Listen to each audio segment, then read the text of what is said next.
Hello, I'm a British person, and today you may have noticed something a little peculiar about me. That's right, I've got a goatee now.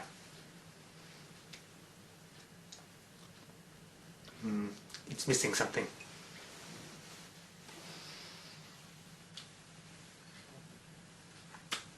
That's better. Anyway, today being April the 1st is a very special day. So I thought, what better way to celebrate this day than by combining my talents with somebody like that guy with the glasses that I deeply respect. And I just so happen to have that person here today. So say hello to Rob Walker, VP of Channel Awesome. Say hello to the people, Rob. Reprimand! You're a funny man, Rob. Anyway, today we're going to look at Harry Potter.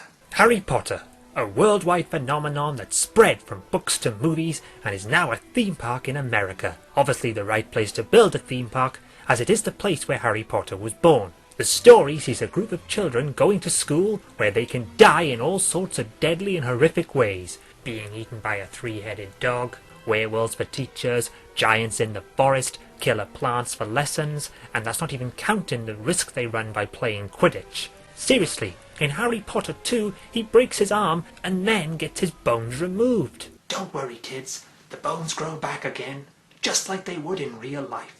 The first book, written by J.K. Rowling, was so successful that Warner Brothers decided to make it into a movie. And that was so successful, they decided to copy Stephenie Meyer and her Twilight series by filming all the books, which meant that these poor sods had to endure 10 years of filming the same thing without ever having a life of their own. Imagine that, staying in the same place and doing the same thing year after year after year after year.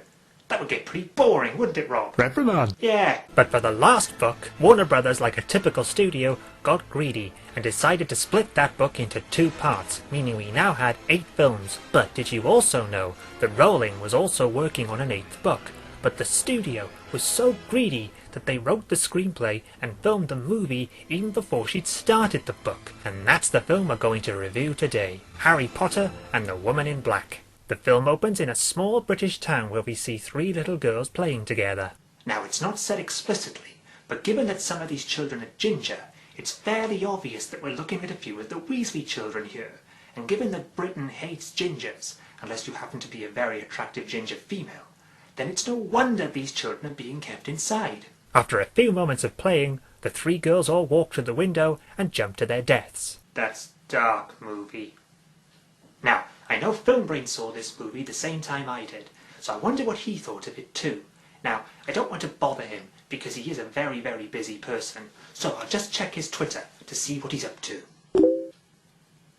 Well, I look forward to hearing what he has to say later in the review. I bet you do too, Rob. Reprimand! Yeah.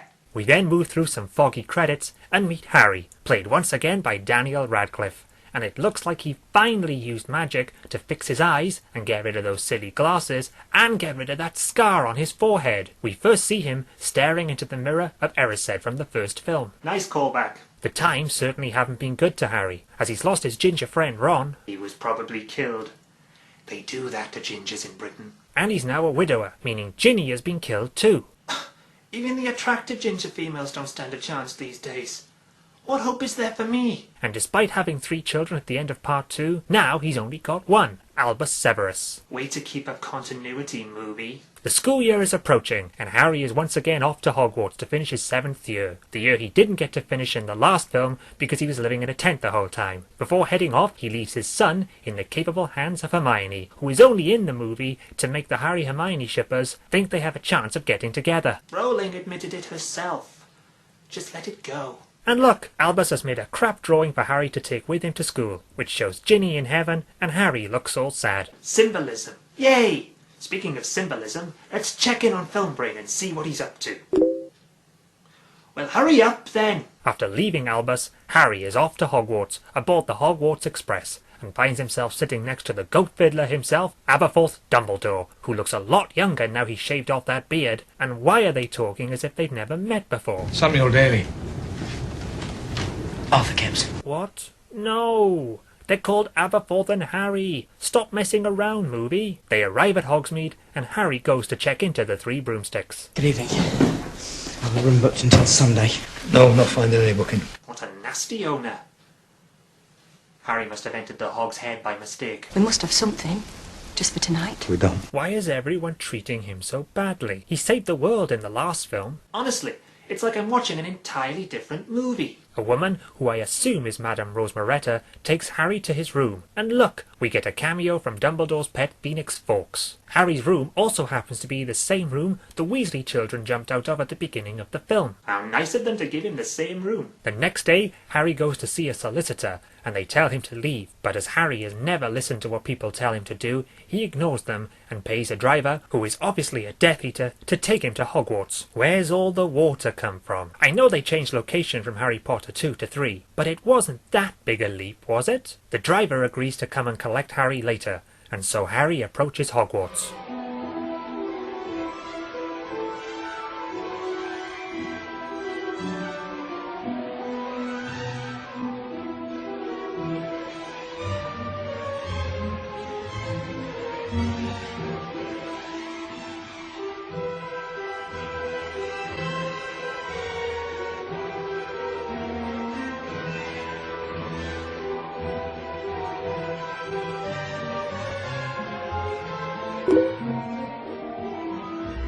They could have at least put more effort into rebuilding it after the battle at the end of the last film. They didn't even get any of the pictures to move. Harry settles back into classes, but where are all the other students? And the teachers? I know we're in the middle of a recession right now, but has it really started to affect Hogwarts too? That'll date this review. Harry hears a noise and goes upstairs carrying a lantern. Why is he carrying a lantern when he could just use his wand? Where is his wand anyway? I know the films always wanted to make Hermione look like the smart one, but this is just making Harry look stupid. Harry enters Dumbledore's old study and sees Fawkes' nest, and then gets a jump scare. He then looks up at the window and sees the Grey Lady from Deathly Hallows Part 2, now dressed in black for some reason, so he goes outside to say hello, but gets lost in the fog, hearing all sorts of noises around him. He's so clearly a Death Eater. Why can't he see it? Harry goes back to Hogsmeade to tell the Auroras what he saw, but no one believes him. Then 3 children come in, one stupidly having drunk some lye, and then she dies. That's dark, movie. What happened, JK? First you're killing off children, and next you'll be writing about sex?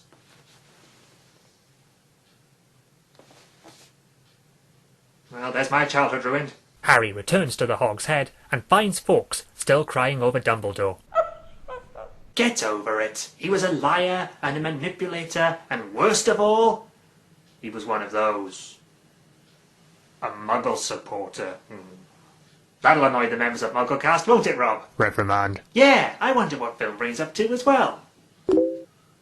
Oh, good. I can't wait to see what he has to say about it. Could be a while. Harry goes for a walk in the fields and runs into Aberforth. He's probably in the fields looking for goats. My wife doesn't know. Told you. Aberforth invites Harry to stay with him and his wife. And is it just me, or is his wife a little peculiar? She treats her dogs like children and has weird visions, so this must mean that Aberforth married Sybil Trelawney, Harry's old divination teacher. Ew. Still, the age difference can't be as big as Bella and Edward, so that makes it okay. Sybil goes crazy at the table and starts to draw using a knife, so Aberforth chloroforms her. Chloroform. It solves everything. Harry and Aberforth sit down and have a talk, and while Harry is clearly talking about Ginny, Aberforth seems to be talking about goats again. He even seems to be trying to get Harry to join in. I think the worst they do is disappoint. Well, it depends how high your expectations are. It's not natural. Well, at least he admits it, Rob. Wonder what Film Brain's up to right now. Oh, Brainy. He's such a character, isn't he, Rob? Reprimand. Yeah. That evening, Harry spots Sybil being weird and sees the drawing she drew on the table.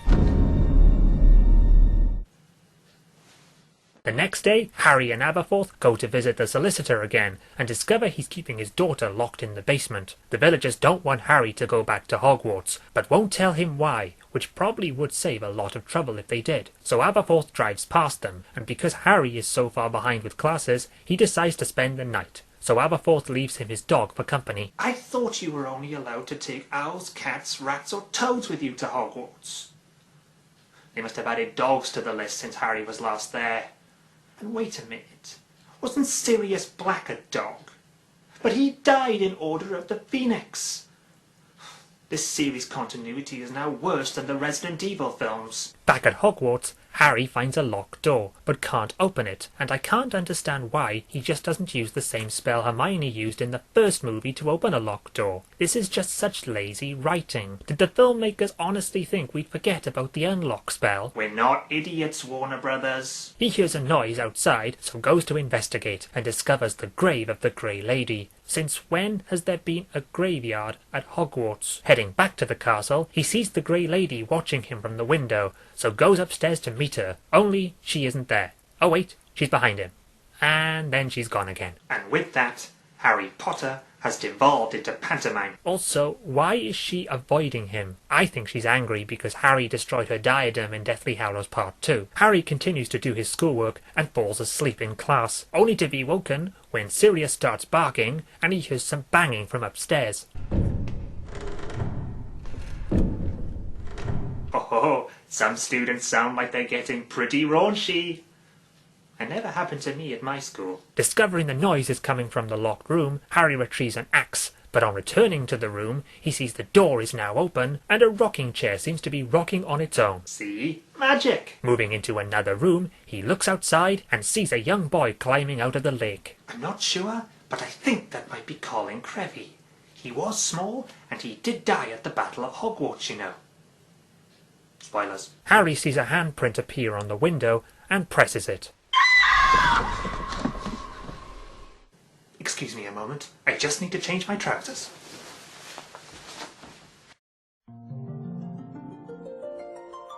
Do you suffer from stress, anxiety, and trouble sleeping?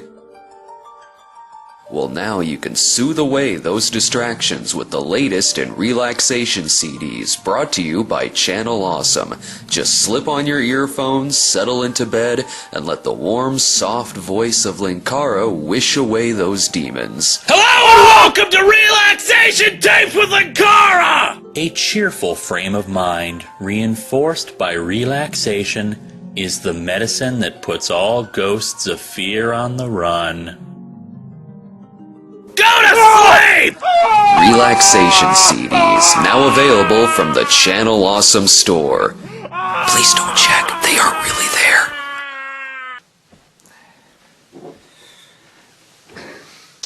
Much better. Now, let's see what Film Brain's up to.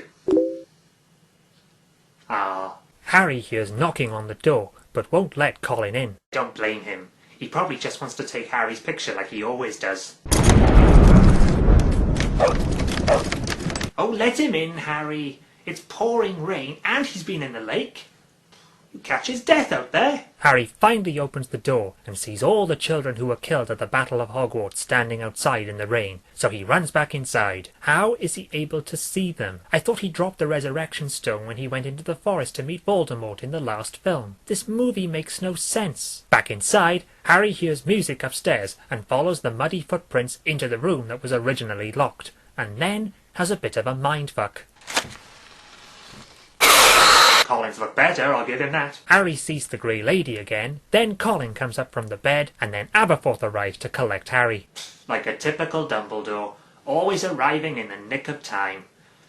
Predictable, really. Driving back to Hogsmeade, they see a fire at the solicitor's office, and Harry rushes in to save the little girl, whose family had locked in the basement. She sees the Grey Lady and sets herself on fire. The entire town is obviously distraught, but then what did they expect when they locked her up in the basement? Harry goes to visit Sybil, and she tells him that whenever someone sees the woman in black, a child dies. I need cheering up, Rob. Let's see what Film Brain's up to. I think I may stop following Film Brain, Rob. Never mind. Oh, you always say that. This does explain why there are no children at Hogwarts this year, which means things are starting to come together and make sense. Sybil then draws Harry a picture showing Albus is on his way, so Harry decides he's going to reunite the Grey Lady with the body of Colin. What? Why? It's obvious all she wants back is the diadem. Having run out of gillyweed, Harry dives into the lake, and with the help of Aberforth, they fish out the old Weasley car that ran off into the woods in Chamber of Secrets, and inside they find the body of Colin. How did he end up in the car? Back at Hogwarts, Harry leaves Colin in his dormitory for the Grey Lady, while Aberforth sees a little boy and then gets locked in a room. The Grey Lady appears and shows her thanks. I much preferred it when she was played by Kelly MacDonald. They then break open the grave of the Grey Lady and place the body of Colin next to her remains. I bet that smells.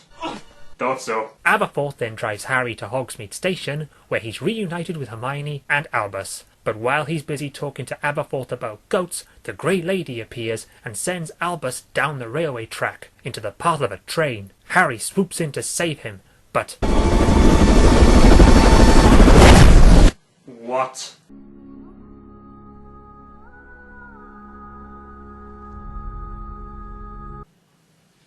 What? Daddy, who's that lady?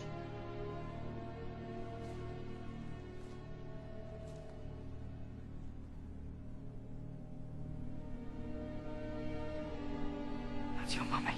Oh, come on! Now they're just ripping off entire scenes from Deathly Hallows Part 2 and dialogue from Doctor Who. In Deathly Hallows Part 2, Harry dies and arrives at King Cross Station, but chooses to go back and fight. But here, he arrives in the same place, and just because he sees a woman instead of a man, he decides to follow her and move on.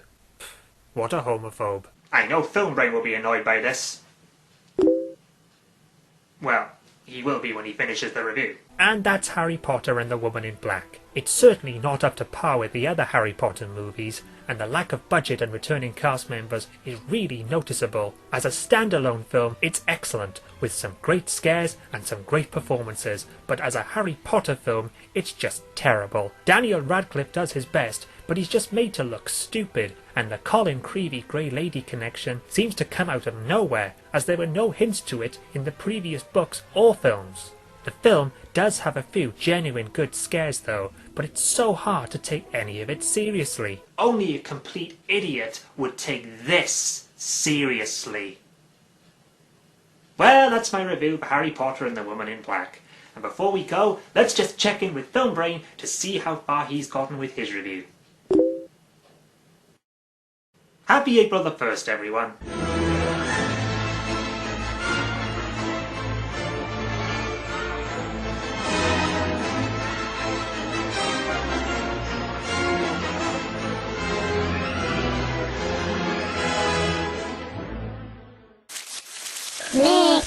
Skanky.